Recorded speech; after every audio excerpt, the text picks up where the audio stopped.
And that is X and the Hungry Wolf from Under the Big Black Sun. And it was such a great track. I love hearing that. You know, we also heard earlier Burning House of Love, live from Farm Aid, 1985. I'm Matt Pinfield in the studio right now with John Doe and Exene Cervenka. It's so good to see you, by the way, guys. Good to be here. Yes, it's nice to see you too. You know, I'm so excited about this final tour and this new record. You know, I've been seeing all the billboards around town. The end is near. You know what I mean? With X. And, you know, you've been a big part of my life. And I know many people who've been fans forever. I mean, could be because I started in college radio in 1980. So it was right then when Los Angeles came out and became available. And, you know, and I was such a hungry guy for new music and punk and just things in general. I played everything. And fell in love with that first record from the get-go. So I just wanted to say it's really great to be here with you, full circle. Now, you guys are getting ready to release the 9th studio album, but it's your final one. So it's called Smoke and Fiction, and we're going to hear a couple tracks from it today. But can you tell me about the decision? You've reformed a couple times, and then when you did Alphabet Land, it was the first record with original lineup in about 35 years. But can you tell me why you decided this is the time to do a final tour and give it a break? Well, it just we're one of the only still all original member bands. Yeah. And I don't know how long nobody knows how long you have in this planet, right? And so we figure, odds are this is our last record. And so we said, yeah, let's just do that. Let's just make it our last record, and let's play as long as we can and stop. Because, you get to the point where that's all you can do. It's hard. It gets harder and harder. So, but I think the record came out great. And when you finish making a record and it comes out great and you love it and you're really happy with it, then you think, yeah, we could do that again. But chances are we won't. So please enjoy this new record and this tour and come see us while you can. Yeah, That's what I got to say about it. Yeah, you've got a sold-out show at the Troubadour coming up, and then 2 more shows at the Regent, and then a huge tour. Tell me about I think as far as I thought that Alphabet Land would be the last record, which that was in 2020. Yeah. And but then somebody, I don't know, I got a call from our manager or maybe Exene and said, we're making a new record. And it's like, we are? What? Shouldn't I be consulted about this? It's like suddenly we're making a new record. It's like, oh, well, damn, I guess we better Exene, I guess we better get to work on this thing. Well, yeah. And as the lyrics were coming together and as the music was coming together, this would be the beginning of 2023. It was retrospective, not nostalgic, but there were some looks back on images and situations and experiences that we had. The song "The Big Black X" is like that, which is a new song. So it's like, yeah, go out if you're going to go out. And this isn't like last tour, maybe through 2025. Yeah. But we're just going to not tour as much. We're not going to play your typical 500 black box rock and roll place. We will up until next year, but after that, we'll play. Instead of playing 60 or 70 shows a year, we'll play 20. Yeah. Hopefully in nicer places. And so if you want to see the sweaty rock and roll deal, that's what's happening. Yeah. These are such funny conversations. It's like, and then we're going to do this, and then this is going to happen. And it's like everybody knows you cannot plan the future. I don't know. I know we're here right now, and that's all I know. I hope that we can keep playing till the end of the year. That's my goal. Yeah. But yeah, who knows? Then there's a big asteroid that's headed towards the planet. Right, exactly. And all the other craziness that's happening, right? Yeah, no kidding. But we never know what tomorrow brings. No, we don't. I always say to people, I'm like, the only thing I know for sure is I don't know anything. I mean, I know about some things. Yes. Certainly love music more than anything and the people in my life. But when it comes to what's going to happen in half an hour, I'm not even sure. But I want to go back. I'm going to play a couple new songs. But can we talk about it? Because what I love about the Big Black X is, and we're going to hear it, is it talks about all these places where you guys were playing. And it just paints an incredibly technicolor picture, a vivid picture of what life was like to be in the band back in that period of time, when you were kicking things off. That's been our thing. Yeah. Images. And all of our songs are somewhat autobiographical, but they all have stories and images. Yeah. And it's not general like a lot of pop music. God bless it. Yeah. Can appeal to everybody because it's very general about the images that it has. So Yeah. yeah. Well, the other thing is that, for us, I'll speak for myself especially, since I never really stopped doing music or, I think we had a few break periods, but not much. So it wasn't like we did something a long time ago and now we're going to come and try to recreate it. 40 years later, we're back together. It's not that. So it's not nostalgic. It's just kind of like a continuation. Like when I think about the Big Black X song, it was fun writing it because I could see all those things and all those people. The thing that you can't see are the faces that I saw writing the lyrics that were there when this was happening and there when you know what I mean? Like I could see those people as if they were alive. But the other thing is, I just kind of think like, I want to go back to that restaurant. I wonder if it's still there. That's kind of triggers those things. I don't live in LA, so I don't go there very often. When I go, I'm immediately really sad because everything I cared about seems to be gone, and it's so full of homeless people and drug people, and it's just so tragic and sad what's happened to the cities. And then all of a sudden, it's like, yeah, okay, and then what? Well, let's do this, and then it becomes kind of like a cool place again. You get past that little jolt when you first get there. Where am I? But it's still a great city, and it's so much fun. Now that song does talk about some other places too besides LA, but yeah, I mean, I think what's beautiful about it is, I mean, it just like I said, and there's these images in there about phone booths and AM radio dedications, which is really cool.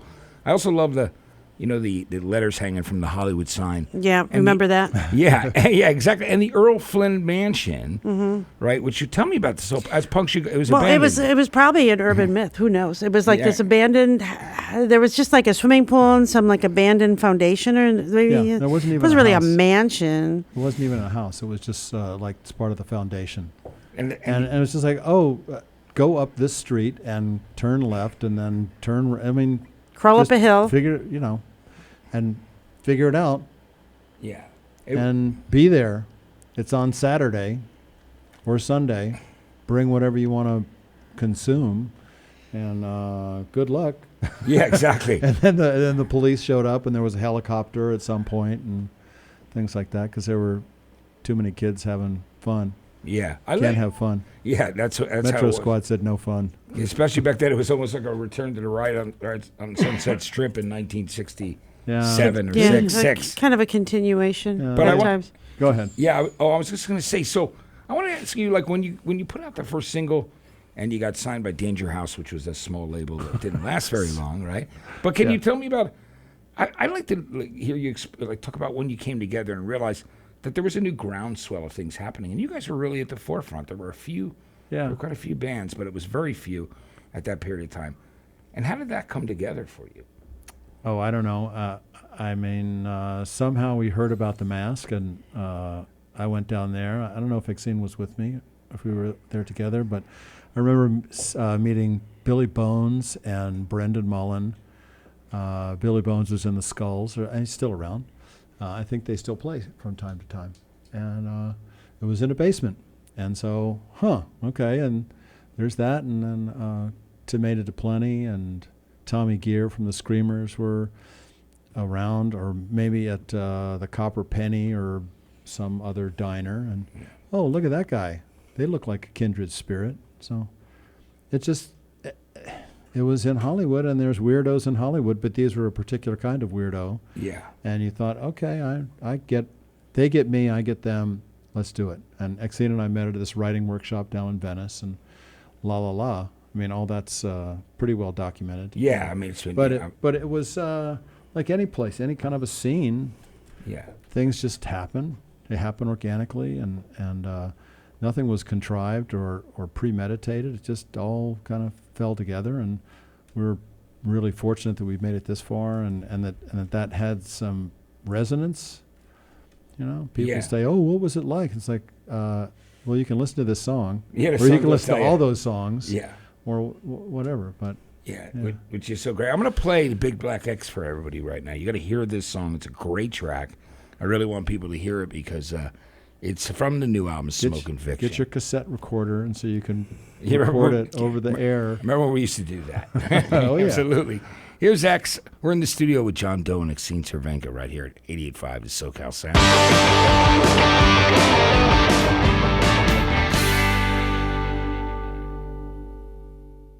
Yeah, right. That's from Wild Gift, of course, and White Girl. What a great song. 88.5 The SoCal Sound. Love that track. And always have. I think it's might have been one of the. I definitely played it on my first show here. I know I did because it's for some reason I always end up playing. I've always loved that song. We also heard the live version there of Johnny Hit and Run Pauline, and from Los Angeles. You know, guys, it was amazing that the first album was about 19 minutes long, right? I mean, it was 9 songs. How long was it? It was 10. I know it was 9 songs. Yeah. I don't know. Yeah. I don't know. It was It some was of the over songs 20 were, minutes. Some of Yeah. the songs were a little longer because we Yeah. had Ray Manzarek play on it as well. How was that? I mean, were you? It was amazing. You guys It was were amazing. I mean, Ray was and still in my mind like bona fide rock star. I mean, he's up there with you name it. Yeah. Keith Richards. I mean, the Doors were hugely popular and great, and they were one of my favorite bands. I couldn't believe it when he saw us at the Whiskey and said, "Oh, I'd like to work with you guys." Like, what the hell? What? Yeah. No. That was so Us? cool. I mean, and then you guys did Soul Kitchen, which was great. But I love the fact that he wanted to produce you guys. I mean, Well, we were playing Soul Kitchen before he saw us, and his wife, Dorothy, while they were sitting at the Whiskey, said, "Oh, Ray, look, they're playing your song." And he goes, "What? They are?" Because we played it so much faster, had nothing at all to do with their version of it. And, of course, his wife could listen a little better than than he could. But he really talked the talk, walked the walk. Absolutely. He was a very spiritual guy and a great mentor. He was a really kind guy too, Yes. Ray. Yes, he And was. didn't mind, any times I got to interview him, he would talk really openly about just all the history of the Doors stuff, and it was so interesting to me. Yeah, and all the mystical stuff that they were into. I mean, he truly believed it, and I think that's if you're going to talk that way, then you got to be that way. Yeah. And we were a little skeptical maybe, but then we were seeing who he was and started thinking, oh, well, maybe he's onto something. I don't know. Yeah. Now I believe it much more. And he certainly did a great job. We definitely miss him. And he told me the story about how he they couldn't, like, the first demos were all piano because they couldn't afford an organ back then. I mean, they got signed to Columbia Records, a singles deal, and Columbia said they won't put it out. He goes, oh, well, you're going to sign us and give us some money. And they go, no money. He goes, well, how about some equipment? And so that's how he ended up getting the organ. Wow. It was from Columbia Records. And then they dropped him, and then Elektra picked him up and probably Columbia was probably regretted it from that moment on.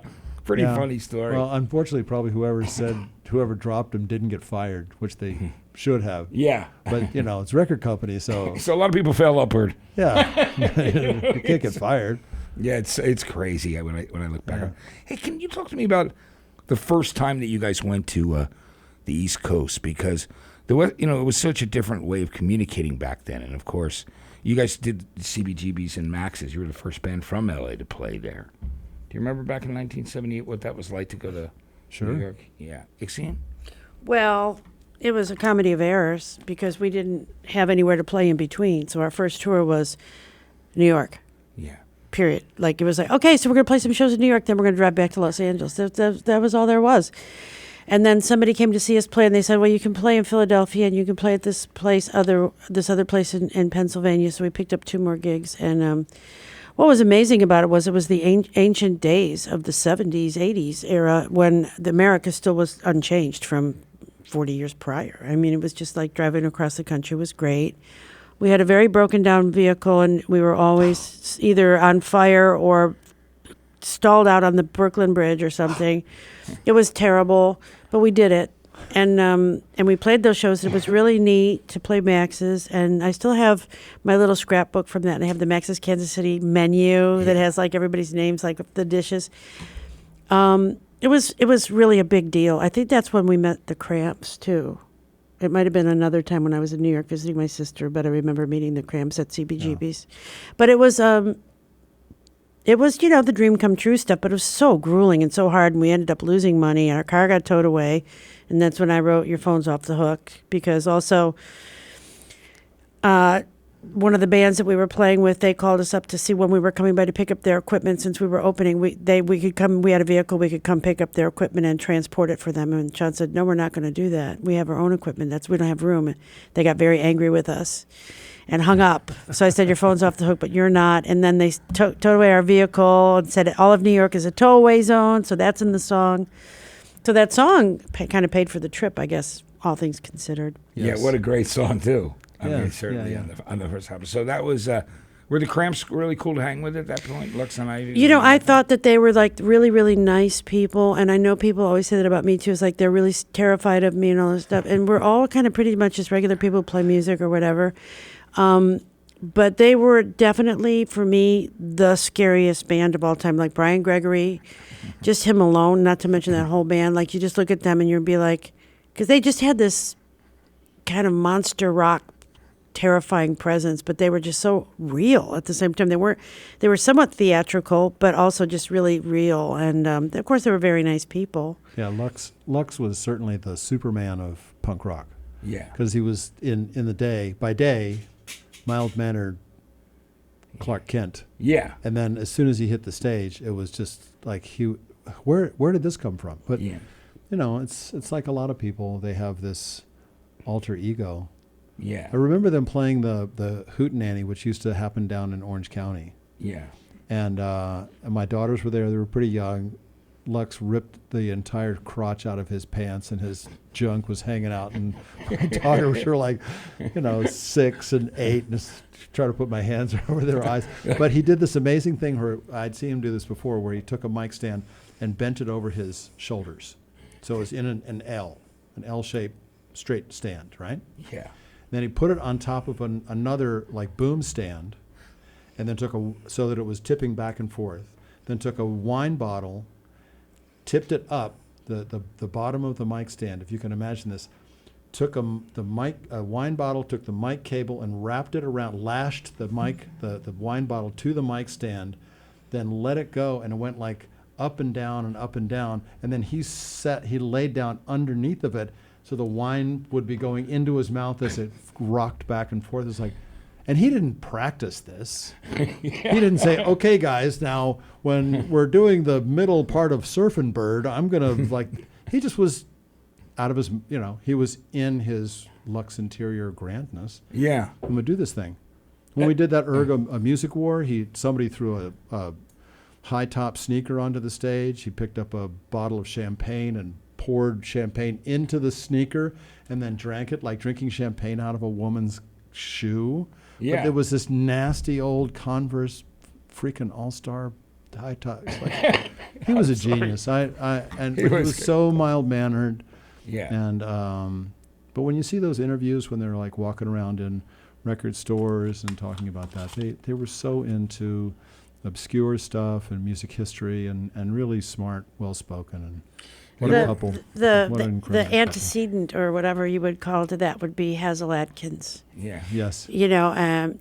Because it was kind of that same psychobilly kind of thing, Anything goes. I mean, all rock, most rockabilly was psychobilly. If you listen to that stuff, it was very rural and very crazy people, like very, like out there kind of stuff. So I think they found themselves in that and then just took it all the way to the limit of where it could go. It's great when you hear those old recordings too. I mean, Johnny Burnett Trio, rock and roll trio. Oh, when you hear Drink Up the Roll and the howling on that and the distortion on the guitar, it's one of the greatest recordings of all time. I mean, I love that so much. Because you can hear them hooting and hollering in the background. Same with some of the Gene Vincent records and things like that. Yeah, pretty amazing. Absolutely love that, and I'm glad that it kind of gave birth to a return to that. With probably the best thing about technology is that all the music didn't get completely lost, because when you go on YouTube and you go from thing to thing and you just start looking and you see some woman you've never heard of who's a blues singer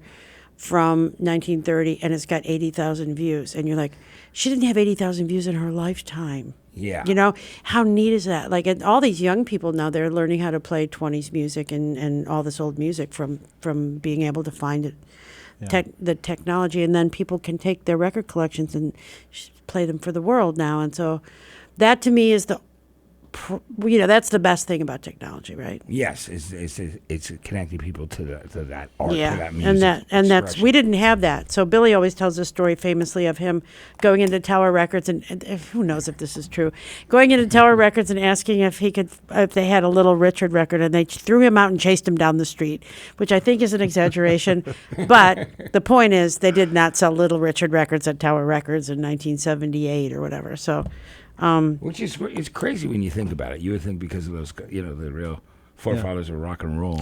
Well, they didn't. They were out of print. I mean, they didn't exist. The thing is like the Charlie Records came along and started reissuing all that stuff, and talk about rockabilly. Once again, the English are selling our music back to us. Well, they're That's it, Charlie Records. Well, Like, I'll the tell- reissue labels, like all of those, right? yeah, but you know what? They're great. God Though. bless them. They're Yeah. really good at everything they do. That they've difference was- Chad and Jeremy. Come on, Yeah, but Yeah, let's hear it for Chad and Jeremy. they're great. Yeah. Well, you know that new wave kind of stuff that the English did that I never really cared for is awful good now. Yeah. yeah. You mean hearing it again now? Like at this point, hearing the Yeah, second it's like phase? wow, that was pretty clever when they did that. Yeah, because it was all different at that period of time. Yeah, everybody you know? was. I was just resentful because they could get on the radio and we couldn't. Yeah, which I love because I must not think bad thoughts. There's definitely like there's in lyrics to that when you're the talking British about invasion. Yeah. about all the American The other one. I was crabby. Yeah. I was just bratty. And now, of course, like you said, it's wild how everything gets different with a different perspective. Yes, it does. As you get older. Live long enough, everything gets either really bad or really good. Yeah. So They all switch places. The bad becomes the good becomes the bad. I don't know. yeah, sometimes it does. I'm here with John Doe and Xena. We're really excited because the new album is coming out on August 2nd. It's the final album, Smoking Fiction. You guys work with Rob Schnapp again, and he's done some great stuff. How do you like working with him as a producer? Do you feel like he really was he a big fan of the bands in the past? He did Alphabet Land too, but Yeah, he sort of auditioned maybe for us because we were particular about what sort of producer engineer we work with, and we had toured with Pearl Jam in 2012, and Pearl Jam records all of their live shows, yeah. and then the fans trade them and all this kind of stuff. It's a bit like the Grateful Dead. And they were good enough to record all of our shows with them. We played South America, we played in Europe as well. And so they gave us access to those tapes, and we did a GoFundMe kind of thing where if we reached a certain goal, then we'd be able to, one of the rewards was getting this record of live stuff, and Rob mixed that. Yeah. He produced and mixed that. So we thought, okay, well, now we have a producer.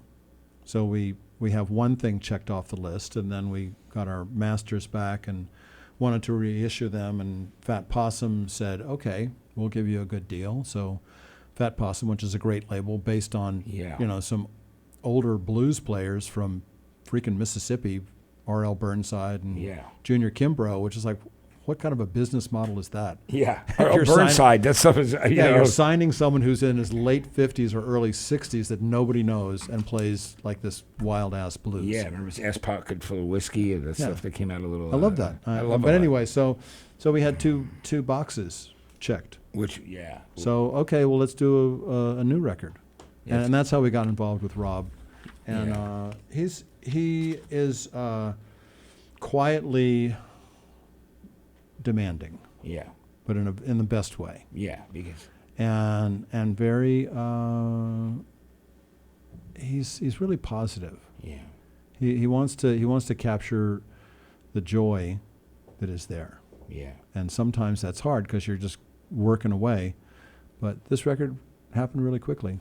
It's We great. spent 3 days doing basic tracks, and Xene did our vocals in 3 or 4 days. And like that Big Black X song, we sort of made that in the studio.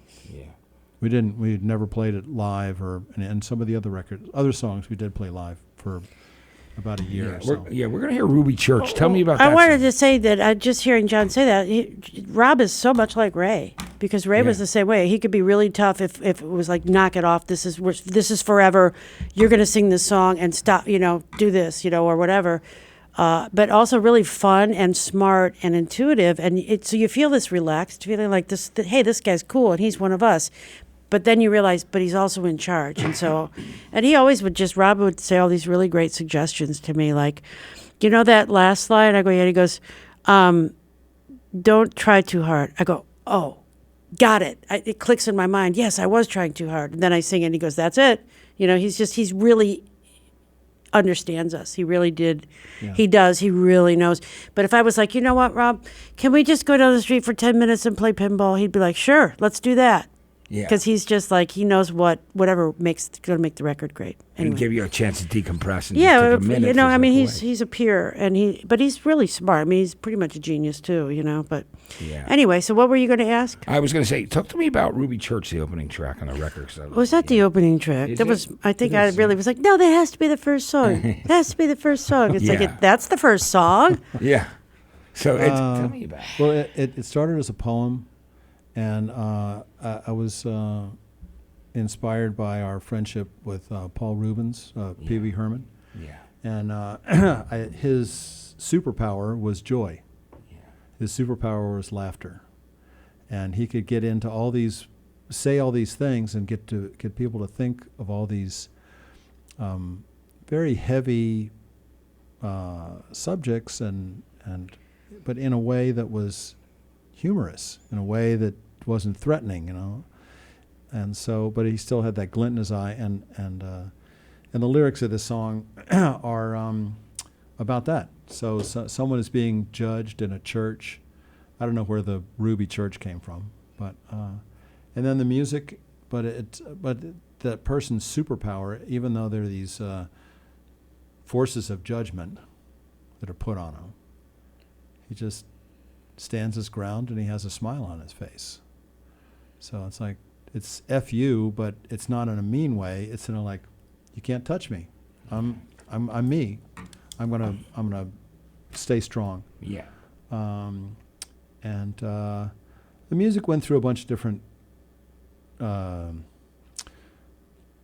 permutations, whatever the word would be. It went through a bunch of changes, and we finally settled on this. And it's a little tricky.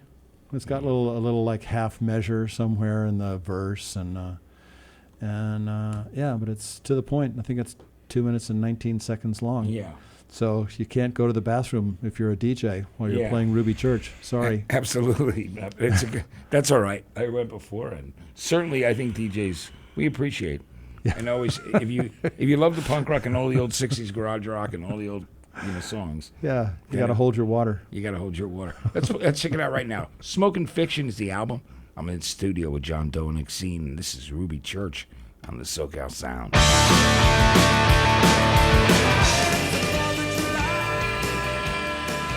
And there it is. 4th of July, going back to the album See How We Are. And there isn't a year that doesn't go by that I haven't played that since it was released. Yep. And I'm sure you guys know that.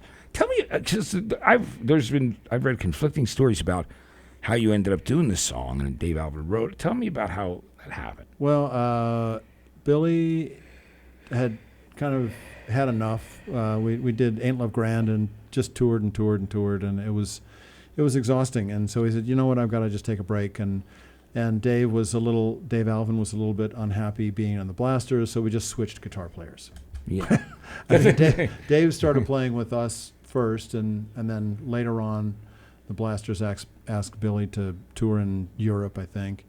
But Dave had written the song, and he said, well, we could do this song if I'm going to be in the band. You know, maybe you want to do some of my songs. And we said, well, this is an incredible song. Of course we want to do it. And then after we recorded the whole record, then Dave said, you know, Phil has been singing my songs since the beginning. Phil Alvin, his brother. Yeah.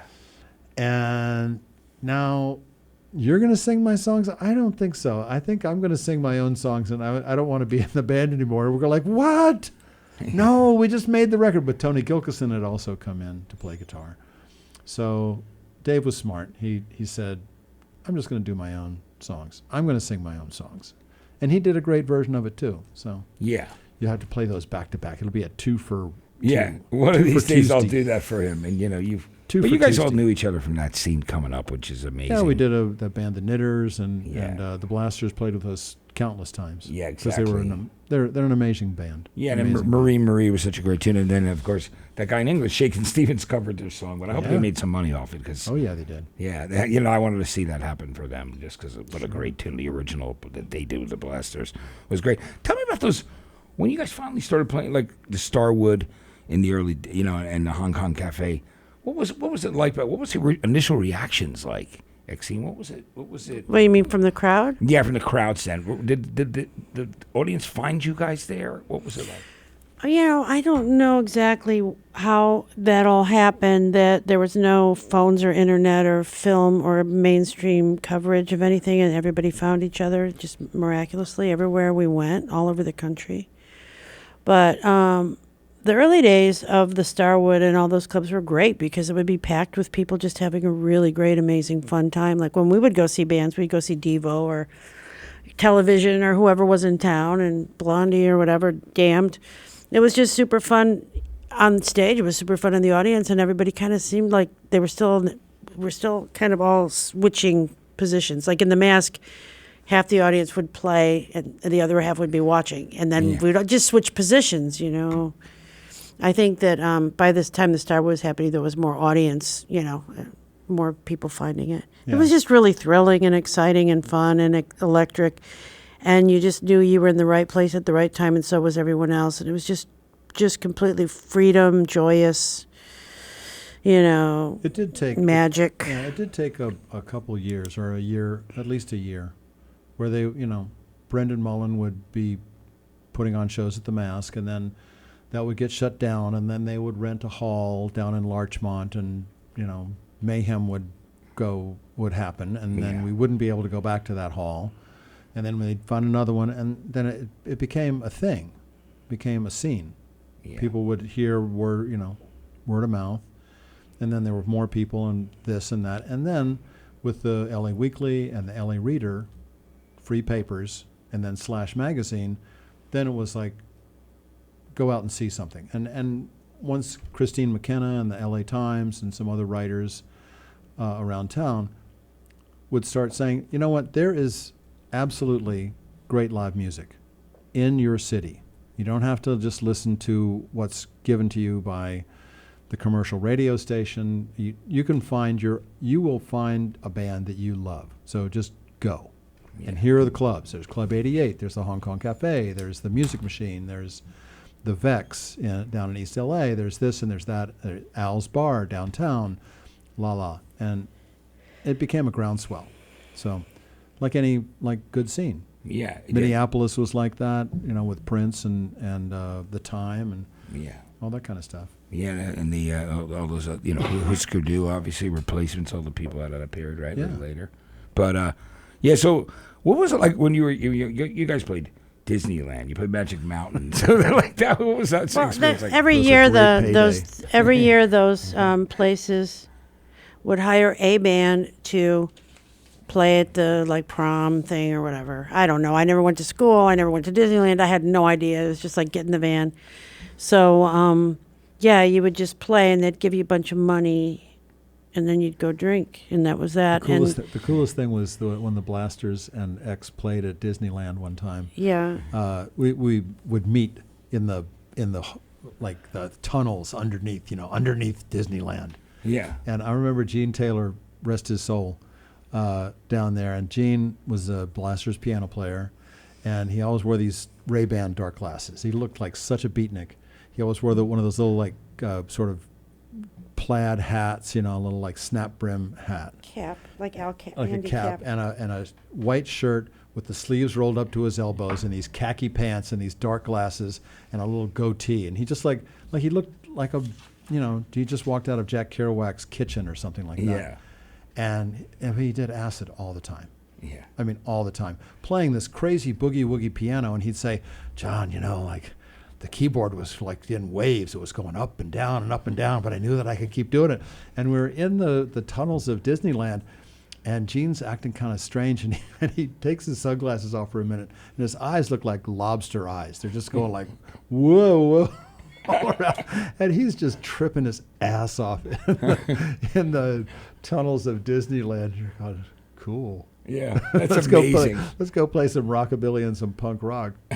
Blow these kids' minds. That's amazing. Well, that's because you couldn't do any other kind of drug in that Disney area. No. Yeah. They'd You catch couldn't and smoke kick you cigarettes. out. You couldn't drink. You couldn't. Yeah, Yeah. they had police spies everywhere in great the paycheck. walls. Great. Yeah. But it was a lot of fun, right? I mean, it's great. Yeah. So this summer tour, I got to say, the Soul Out Troubadour show is coming up, but we're pumped about that. But I love the region shows, and you're playing all over. You're playing close to We have a bunch Mesa. of shows coming up in Southern California. We have that Regent place. Yeah. A couple nights. We have the Belly Up, which is their anniversary this year, so that's really cool. Great venue there by I Carlsbad. love, that yes, I place. love that place. And then, things just happen sometimes. Like, John and I just finished opening a bunch of shows for the Psychedelic Furs. So you just never know. Like, sometimes people just call up and say, is X available? Let's do a show or whatever, open for us. But so it's always exciting because you never know what's coming. But there are a lot of shows coming up that people can get to. And then we are touring as much as we possibly can while we still can for the rest of the year.